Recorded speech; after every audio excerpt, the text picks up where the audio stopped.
The observation post hung in the darkness beyond Pluto's orbit, a silent watcher that had recorded every radio signal, every television broadcast, and every military test that Earth had produced for the past 200 years. Inside the Galactic Council's monitoring station, Commander Vorin reviewed the data for what felt like the 1,000th time. The blue-green world spinning peacefully in the holographic display seemed so fragile, so utterly unprepared for what was coming. Earth had been chattering into the void for centuries now, announcing its presence to anyone who cared to listen. They had split atoms, launched primitive chemical rockets, and even sent small probes to their neighboring planets. By all Council standards, they were in the early stages of technological development. They had no faster-than-light communications, no plasma shield technology, and no antimatter reactors. Their most powerful weapons were still based on controlled nuclear fission, technology that most galactic civilizations had abandoned 10,000 years ago. Vorin sighed and transmitted his final report to the Council chambers on Nexus Prime. His conclusion was simple and matched every analysis before it. Earth was defenseless by galactic standards. The humans were alone, primitive, and completely unaware that they lived in a universe filled with thousands of other civilizations. Across the galaxy, in the Grand Assembly Hall of the Galactic Council, Ambassador Krell of the Zrathi Empire stood before the gathered representatives. His chitinous armor gleamed under the chamber lights as he made his petition. The Zrathi had been expanding their territory for 3 centuries, always careful to follow Council protocols. They claimed uninhabited worlds, colonized dead systems, and occasionally absorbed primitive species who could not defend themselves. Now Krell wanted Earth. The holographic display showed humanity's homeworld rotating slowly as Krell presented his case. The humans had no seats on the Council. They had never made contact with any galactic civilization. They broadcast their presence freely, showing either ignorance or arrogance. By Council law, any species that could not defend its territorial claims could be classified as unclaimed territory. The vote took less than an hour. Representatives from 47 different species cast their approval. A few abstained, but none voted against the measure. Earth was officially designated as unclaimed territory, open for colonization by the Zrathi Empire. The Council registered the claim in its central database and moved on to other matters. For them, it was just another routine decision in the endless administration of galactic affairs. 3 weeks later, the Zrathi colonization fleet entered the Sol system. Fleet Commander Thras stood on the bridge of the warship Inevitable Conquest, watching the star called Sol grow brighter on the main view screen. Behind his flagship, 46 other vessels maintained perfect formation. It was a substantial force, more than enough to claim a primitive world. Thras had commanded colonization missions before, and they always followed the same pattern. The fleet would arrive, broadcast demands for surrender, and the native species would either comply or resist briefly before their inferior technology failed them. The fleet crossed Neptune's orbit without incident. Their sensors swept through the system, cataloging everything they detected. Gas giants, rocky inner planets, a surprisingly large moon orbiting the 3rd planet, and countless small asteroids. They found the expected signs of primitive civilization: satellites in orbit around Earth, a small space station, and what appeared to be abandoned equipment on the moon. Everything matched the observation data perfectly. Thras ordered his communications officer to broadcast the standard surrender demand on all frequencies. The message was simple and had been translated into the dominant human languages. The Zrathi Empire now claimed this system. All human vessels were to power down immediately. All military installations were to stand down. Resistance would be met with overwhelming force, but cooperation would be rewarded with fair treatment under Zrathi administration. The message transmitted across the system at light speed. Thras settled into his command chair and waited for the response. It usually took anywhere from several minutes to a few hours, depending on how organized the primitive species was. Some surrendered immediately. Others attempted to negotiate. A few tried to fight, but those conflicts typically ended within hours. This time, there was only silence. The communications officer checked his equipment, confirmed the message had been transmitted correctly, and sent it again. Still nothing. The humans were not responding at all. Thras found this mildly annoying but not unexpected. Perhaps they were in shock, or maybe their leadership was arguing about what to do. He had encountered silent responses before, usually from species too terrified to reply. The fleet continued its approach, crossing the orbit of Uranus and then Saturn. Still no response from Earth. Thros ordered a detailed scan of the human homeworld. The sensors showed cities, industrial centers, farmland, and oceans. Everything looked peaceful. There were no signs of military mobilization, no defensive satellites moving into position, no warships launching from the planet's surface. As the fleet passed Jupiter, Thros began to feel confident. The humans were not going to resist. They probably lacked even the most basic space military capability. This would be the easiest colonization mission of his career. He had brought 47 warships to claim a world that appeared to have no defenses at all. The silence from Earth continued as the Zrathi fleet crossed the asteroid belt. Thros ordered his ships to battle formation anyway, following standard procedure. The warships spread out into a three-dimensional attack pattern, ready to respond to any threats. But their sensors showed nothing. No human vessels, no defensive installations, no weapons platforms. Mars passed to their starboard side, its red surface reflecting the distant sunlight. Thros pulled up the tactical display and studied the space between his fleet and Earth. Empty. Completely empty except for a few human satellites that posed no threat whatsoever. He allowed himself a small smile. The Council had been right to approve this claim. The humans were defenseless. On Earth, billions of humans went about their daily lives unaware that an alien fleet was approaching their world. They drove to work, attended schools, watched entertainment programs, and argued about politics.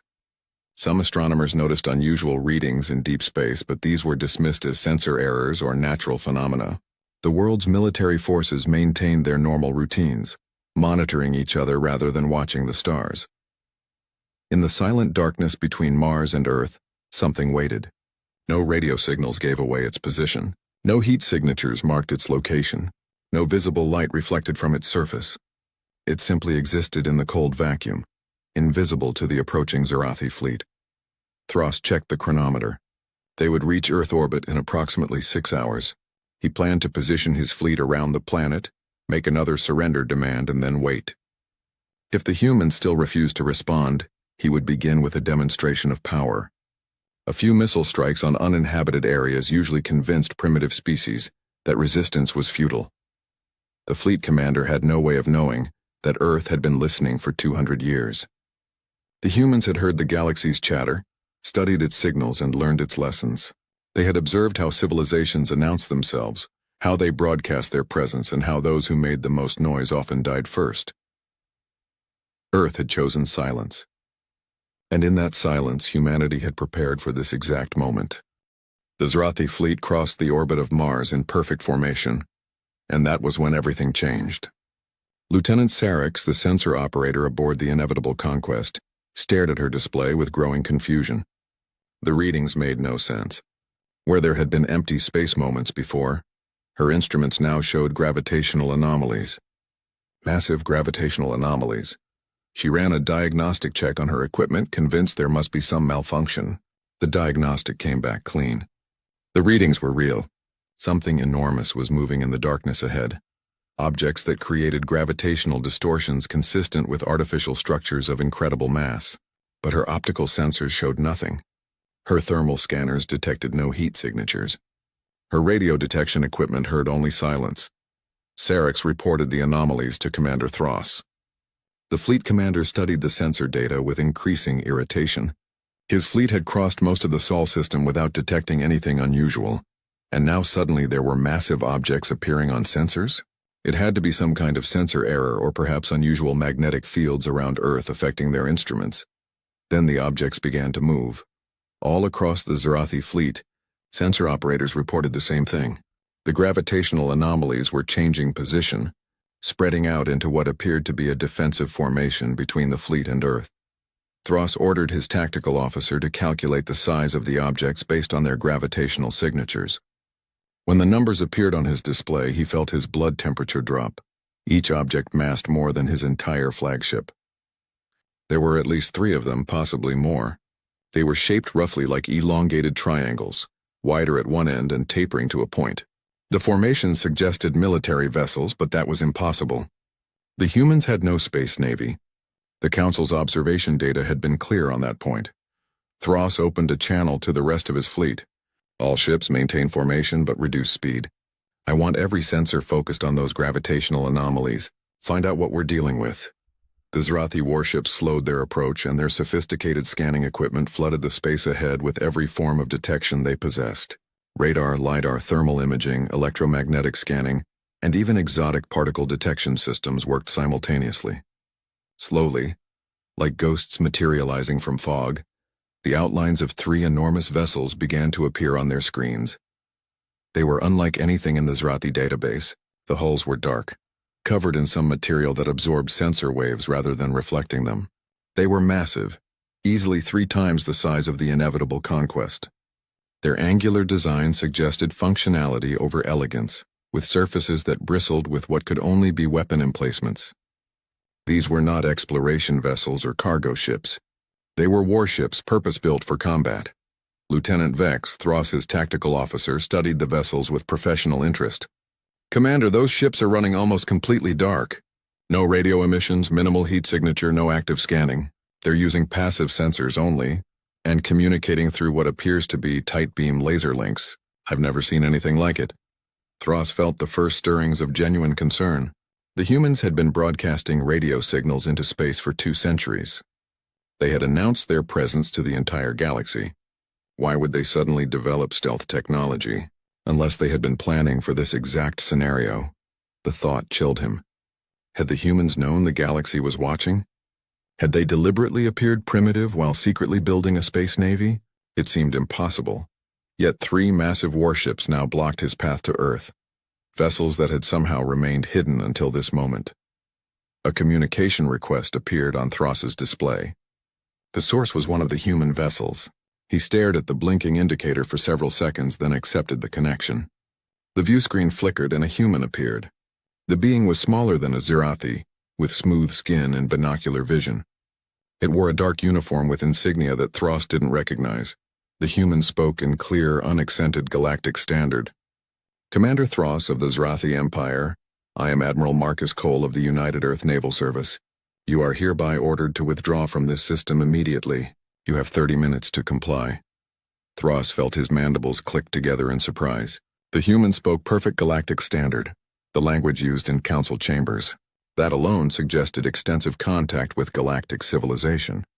But the council's own monitoring stations had reported no such contact. "Admiral Cole," Thros replied, emphasizing the human's military title with barely concealed contempt.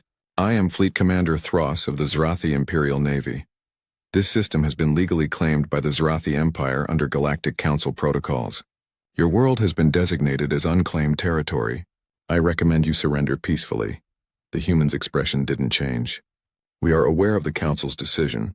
We are also aware that the Council made that decision without consulting us, without any diplomatic contact, and without any understanding of our actual capabilities.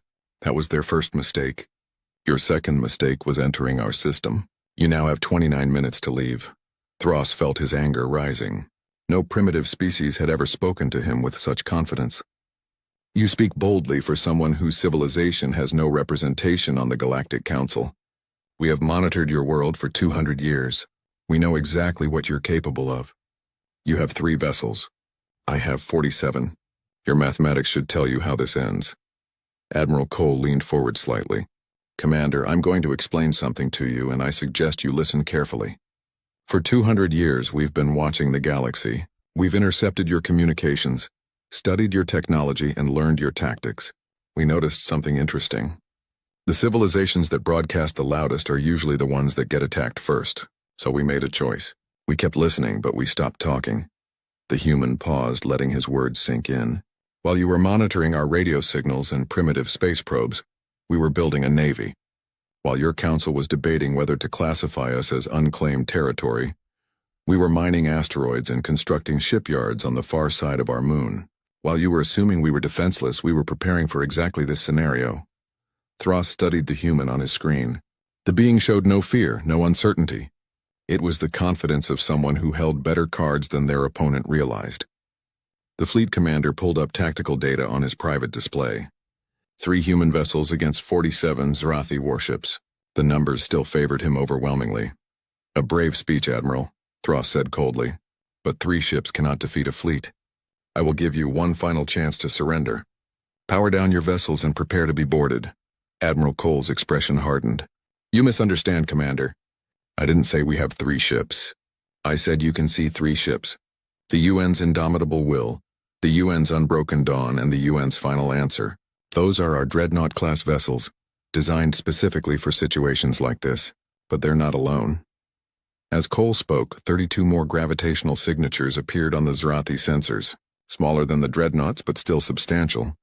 They materialized from the darkness like hunting predators, cruisers, destroyers, and what appeared to be carrier vessels. Each one had been running dark, invisible until they chose to reveal themselves. Thros stared at the tactical display in disbelief. The humans hadn't built a small defense force. They had built a fleet. A substantial, organized modern fleet that used stealth technology beyond anything the Zrathi possessed. Admiral Cole's voice cut through Thros's shock. "You now have 25 minutes to leave our system, Commander.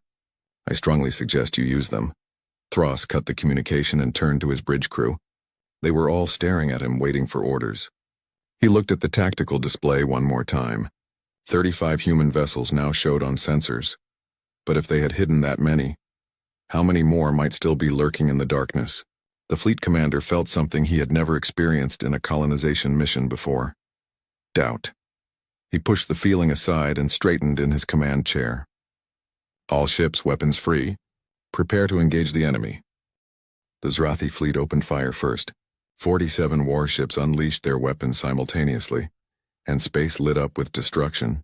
Plasma lances crossed the darkness at near light speed, their superheated energy capable of melting through meters of standard armor plating. Missile swarms launched from every vessel, hundreds of guided weapons programmed to overwhelm defensive systems through sheer numbers. The barrage was devastating, the kind of opening salvo that had broken dozens of primitive civilizations. The human fleet did not scatter. They did not try to evade. They simply continued forward on their original course, maintaining perfect formation as death raced toward them. On the bridge of the Indomitable Will, Admiral Marcus Cole watched the incoming fire with calm professionalism.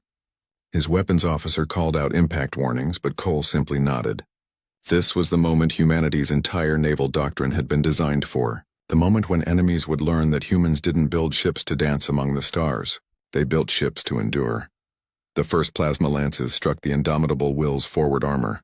The superheated energy splashed across the hull, creating brilliant flashes of light that lit up the darkness. The ship's external temperature spiked dramatically as heat bled off into space, but beneath the incandescent fury the armor held. Composite plating layered with ablative materials, heat sinks, and structural reinforcement absorbed the impact. The outer layers melted and boiled away, but that was exactly what they were designed to do. Each layer carried away energy, dissipating the attack. The missile swarm arrived seconds later. Point defense systems on the human vessels finally came to life, targeting lasers and rapid-fire kinetic weapons shredding dozens of incoming warheads. But the Zrathi had launched too many missiles for even sophisticated defense systems to stop them all. Hundreds of warheads detonated against the human fleet's armor, some nuclear, others antimatter-based. The explosions created miniature suns that bloomed and faded in the void. Commander Thros watched the impacts on his tactical display with satisfaction. No vessels could survive that kind of punishment. The humans had been brave but foolish, refusing to maneuver and allowing his fleet to land a perfect alpha strike. He waited for the energy signatures to fade, expecting to see debris fields where the human vessels had been. Instead, the 3 dreadnoughts emerged from the dissipating explosions, still maintaining formation. Their armor was scorched and pitted. Sections of outer plating had been blasted away and they were venting atmosphere from a dozen hull breaches. But they were intact, still moving and very much still combat capable. Thros felt his confidence waver.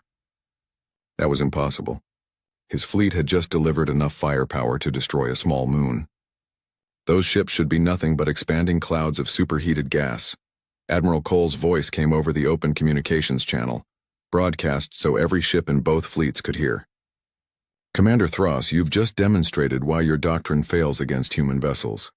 You build ships that rely on shields and maneuverability, We build ships that can take a hit and return fire. Now let us show you our doctrine. The Indomitable Will's main batteries opened fire.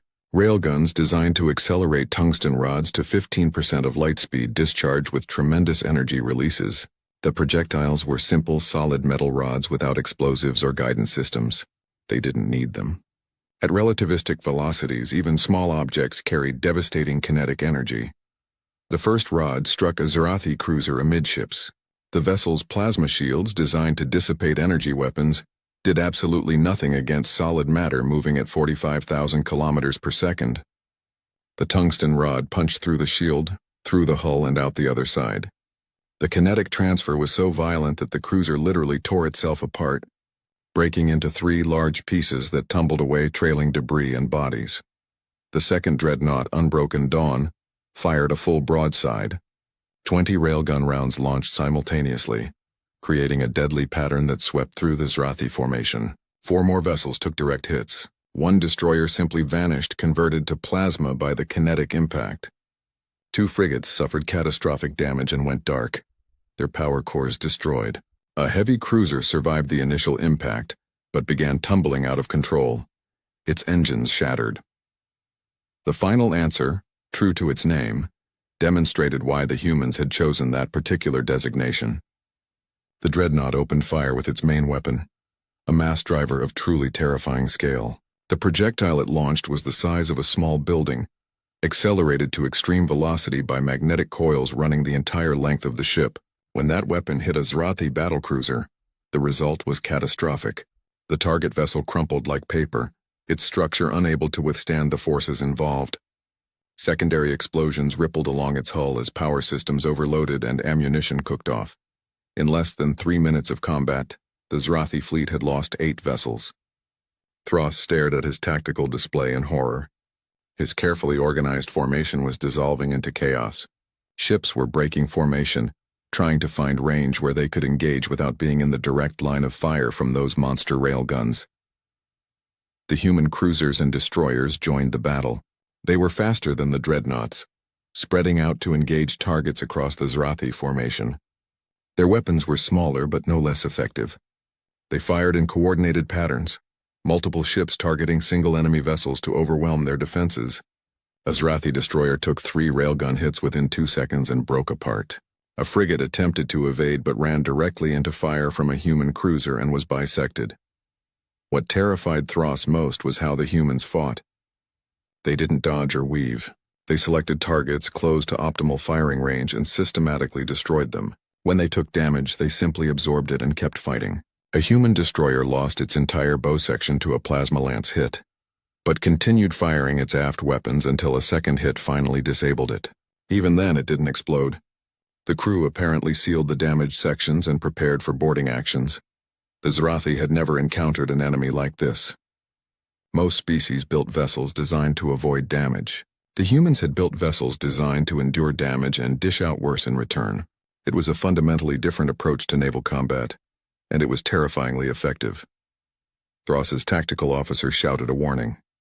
"Commander, enemy fighters launching from carrier vessels."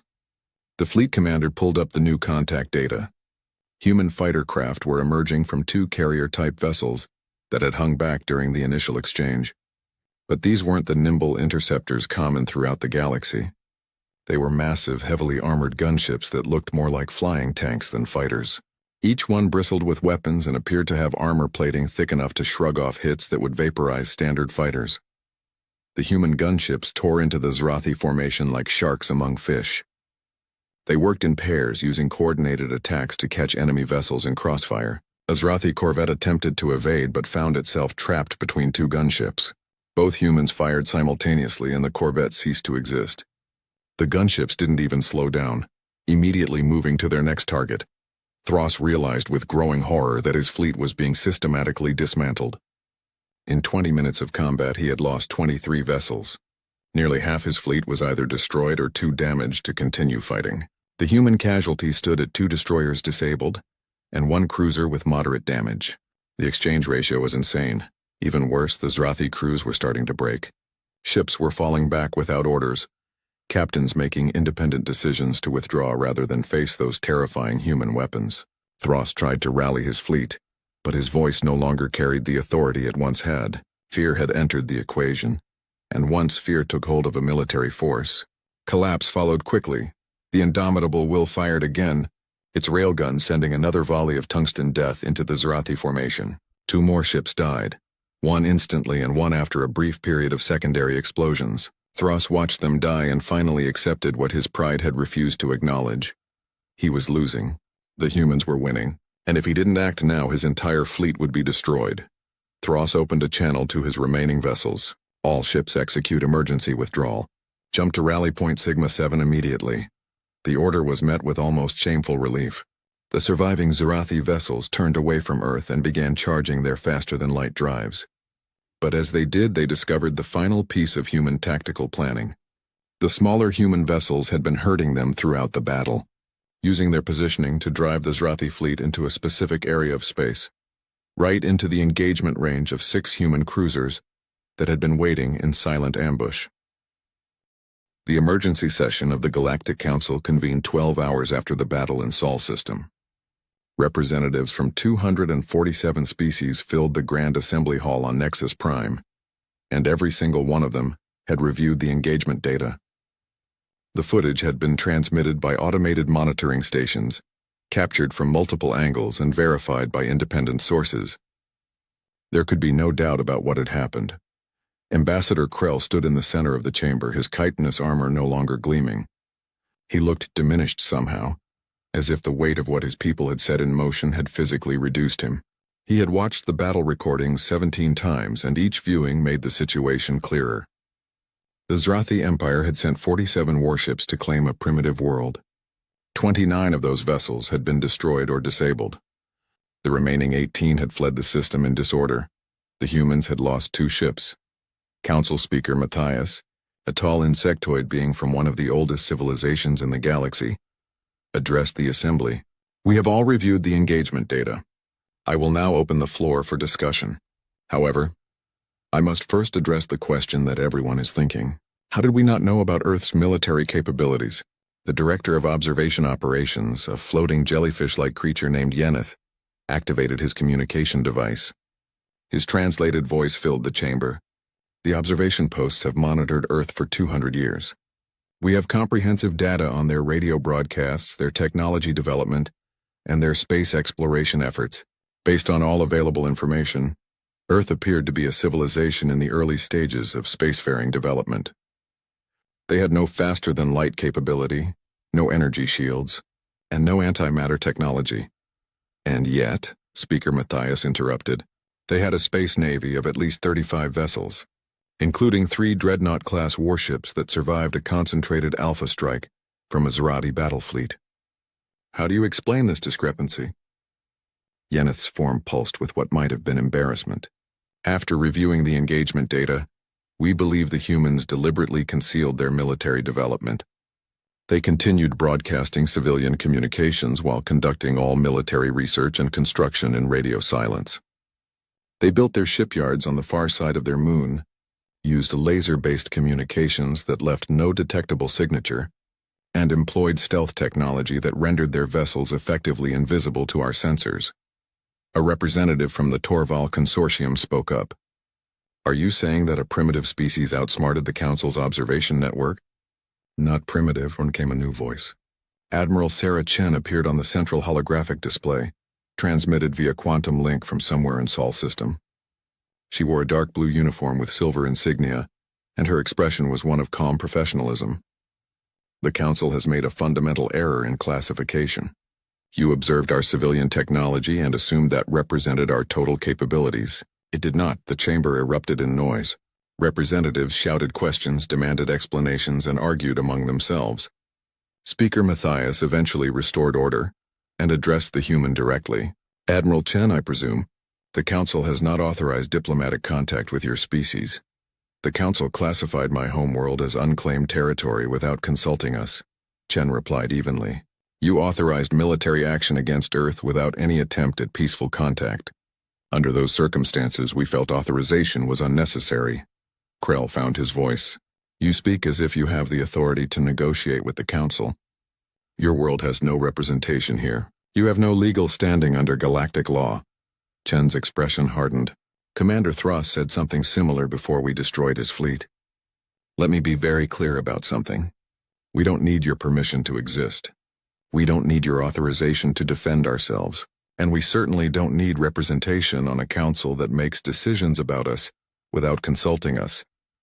Another representative stood, this one from a mammalian species called the Drex. Admiral, the council means no disrespect, but you must understand our position. The galaxy operates under established protocols. Species must reach certain technological milestones before they are granted council membership. Earth has not met those requirements. What requirements? Chen asked. Faster than light travel? We achieved that 40 years ago but kept it quiet. Antimatter power generation? We have 16 reactors currently online. Energy shield technology? We chose armor instead, as your people discovered. What other requirements do we need to meet? The Drex representative sat down, apparently unable to answer. Speaker Matthias studied the human admiral with newfound interest. You've had faster-than-light capability for 40 years?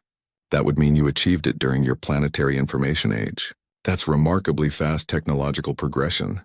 We had motivation, Chen said simply. When we first detected your observation post watching us, we had a choice. We could announce ourselves and hope for peaceful contact, or we could prepare for the possibility of hostile contact. We studied galactic communications and noticed a pattern. Civilizations that broadcast loudly often became targets. The quiet ones survived longer. So we made a decision. We kept broadcasting our civilian signals to make you think we were still primitive, but we went silent on everything that mattered. Ambassador Krell felt compelled to speak again. You deceived the entire Galactic Council. We protected ourselves, Chen corrected. And we were right to do so. The moment the Council designated Earth as unclaimed territory, the Zrathi sent a military fleet to conquer us. That vindicated 200 years of preparation. Speaker Matthias raised a manipulator appendage for silence. Admiral Chen, help us understand something. Your species split the atom and immediately used it as a weapon. You fought devastating wars among yourselves. You damaged your own planet's ecosystem through industrial activity.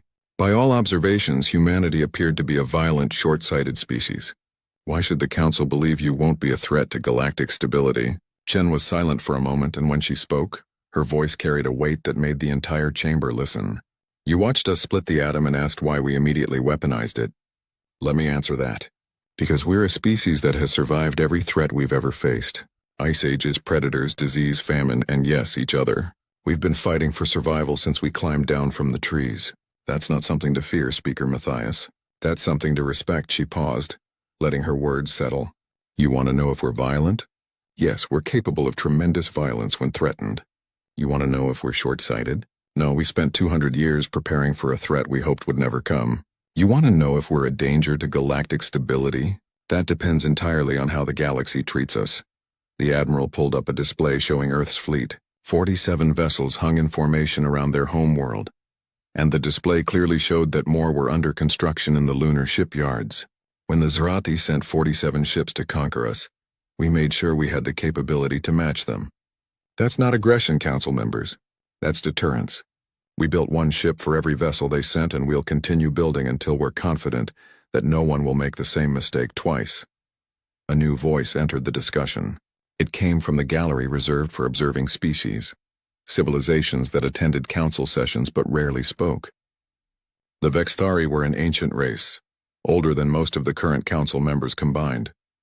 They had watched civilizations rise and fall for millions of years, and when they spoke, even the most arrogant representatives listened.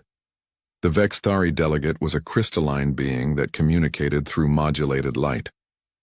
The translation appeared as text on every display. We have seen species like humanity before. They emerged from worlds where survival required constant struggle. They developed technology rapidly because survival demanded it. They weaponize everything because threats came from all directions. These species follow one of two paths. They either destroy themselves in their own violence, or they become the galaxy's greatest defenders. The crystalline being pulsed with additional light. Earth has survived itself. They did not use their nuclear weapons to extinction. They did not destroy their ecosystem beyond recovery. They learned to cooperate despite their differences. This species has passed the test that destroys most aggressive civilizations. They have survived themselves. Speaker Matthias considered this statement carefully. What are you suggesting, honored elder? That the council made a grave error, but one that can be corrected. Earth should be granted immediate protected status. No claims may be filed against their system. No military action may be authorized against them. And diplomatic channels should be opened immediately to establish formal relations. Krell protested immediately. The Vexthari suggest we reward the species that destroyed a Zrathi fleet? The Vexthari's light pulsed in what might have been amusement. No, Ambassador Krell. We suggest you recognize reality. Earth has a functioning space navy that proved capable of defeating a substantial military force. They have faster-than-light technology. They have advanced weapon systems. And most importantly, they have demonstrated the will to D3 months after the battle in Sol system. The Galactic Council chamber looked very different. A new seat had been installed in the assembly, marked with the symbol of Earth.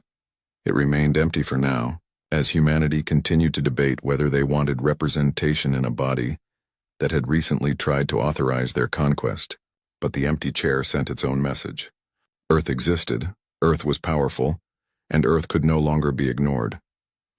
Ambassador Krell stood before his fellow Zrathi in a private chamber, preparing his final report to the Empire.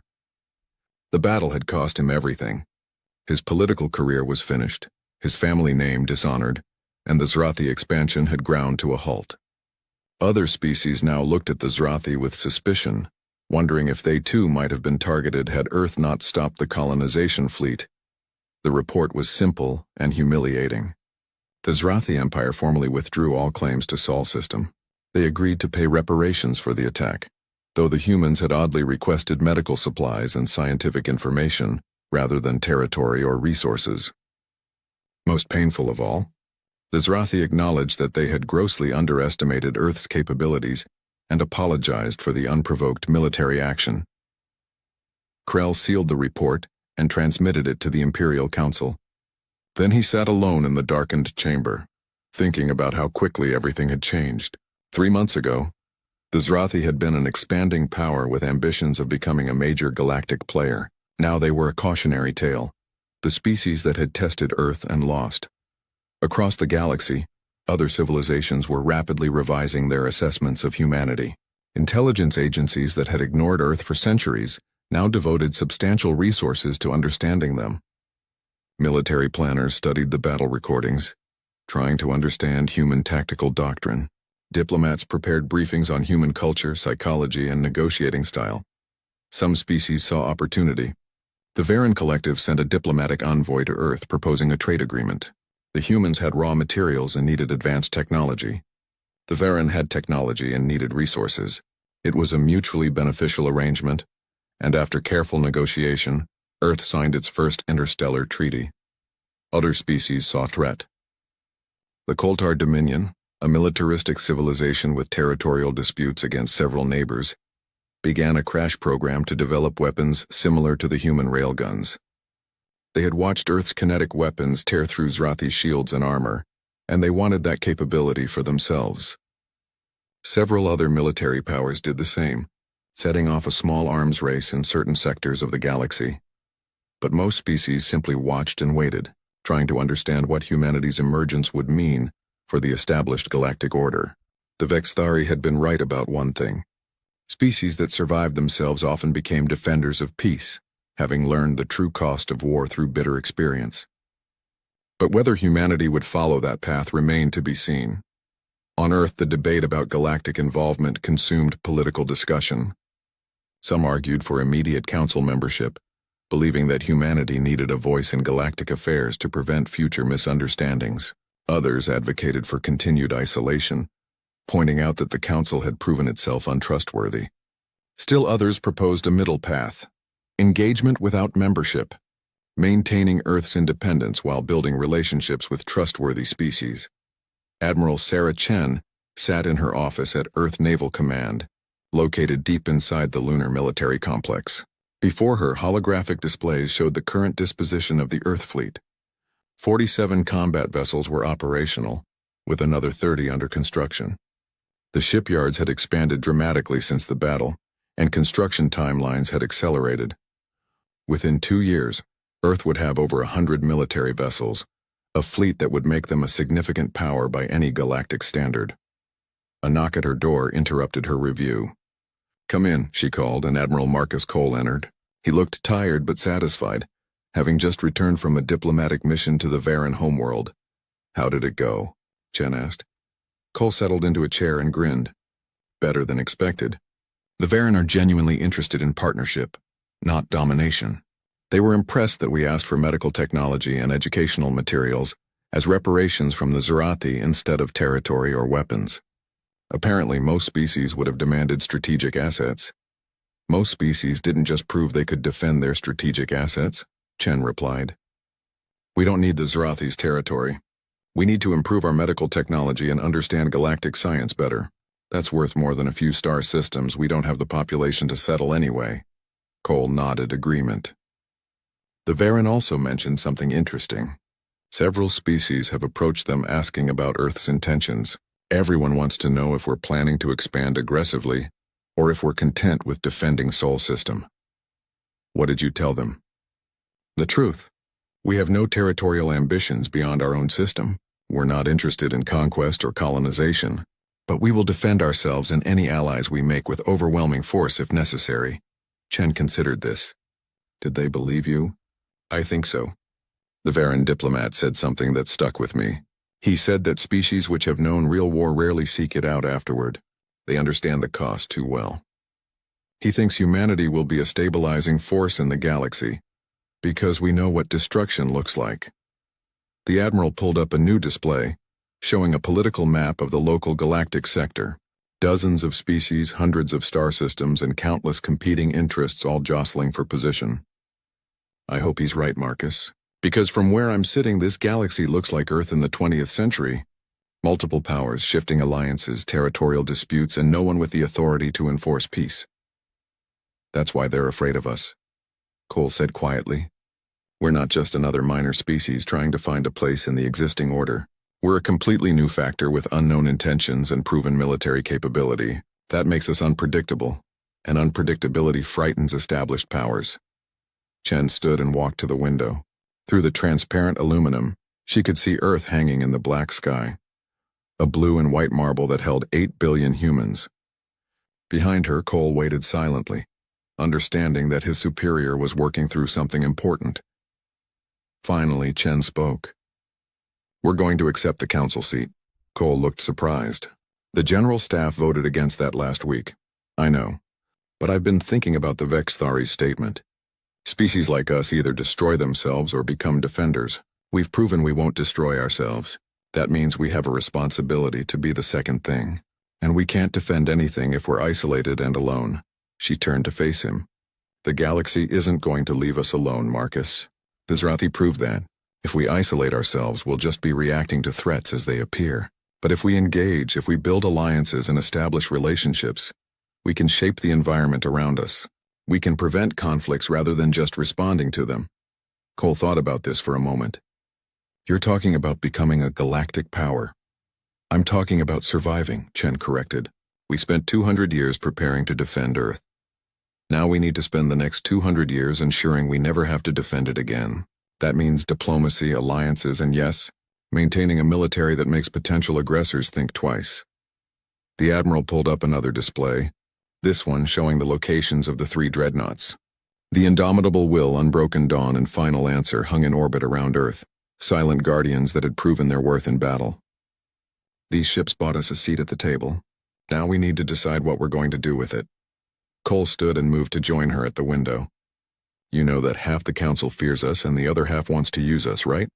"I do, and they're going to learn something about humanity that the Zerathi learned the hard way. We don't let ourselves be used and we don't back down from threats, but we're also willing to be friends with anyone who approaches us honestly. The galaxy needs to understand that we're not interested in their games. We're interested in survival, growth, and peace, in that order." Far across the galaxy in the observation post beyond Pluto's orbit, Commander Voran reviewed the latest data from Earth. The planet was no longer broadcasting chaotic civilian signals mixed with military tests. Instead, there were structured communications, diplomatic channels, and organized traffic between Earth and several other species. The humans were engaging with the galaxy but on their own terms. Vorin updated his files with a new classification,